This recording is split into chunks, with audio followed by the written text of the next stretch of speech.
Okay, I'm a painter, and I'm really interested in how could a painting appear in our lives, not only on a wall or in a museum, but in all sorts of different situations. Yeah, I decided to participate because of the possibility of doing a work I hadn't done before, and I was looking at the different sites, and I thought that site along the water was really interesting, very close to that busy intersection where everybody goes through. Well, the question that we all have to ask us, or that we were asked by the Triennial, is what is nature, or how do we look at it, how do we use it, what kind of imagery of nature have we constructed throughout the last years, or maybe right now. And what I do with my work is that I introduce like a scribble movement that is very small and maybe even intimate, like something where you scratch on your skin, in a sense, a very natural movement. I blow it up and make it very large and introduce it and put it on top of something that we qualify nature. And what I do is find out the different possibilities and movements I can have as a painter and appear in the fabric and in existing images as well in our social lives.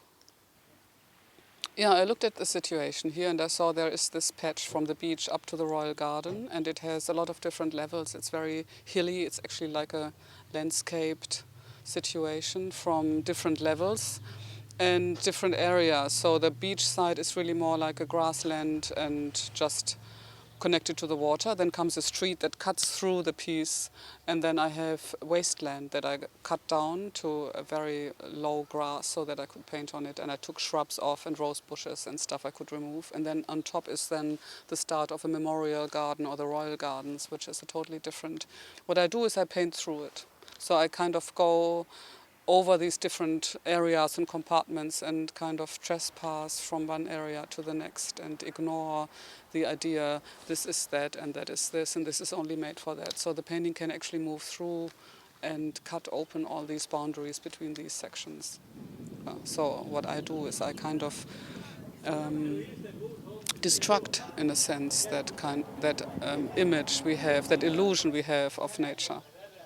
I absolutely want people to have a very strong reaction. And it works here, and it had an effect because the community is so small. So it was a little bit like a gathering zone for like 2 or 3 days where people started to exchange thoughts and also to maybe get to know things they wouldn't have thought about the work. Is this maybe toxic, or does it only look toxic and therefore we don't like it? Or is it maybe an art piece that has a toxic influence on the way that I look at aesthetic decisions I've made so far in my life? So there were all sorts of questions coming up, and I think that's absolutely what an art piece has to do.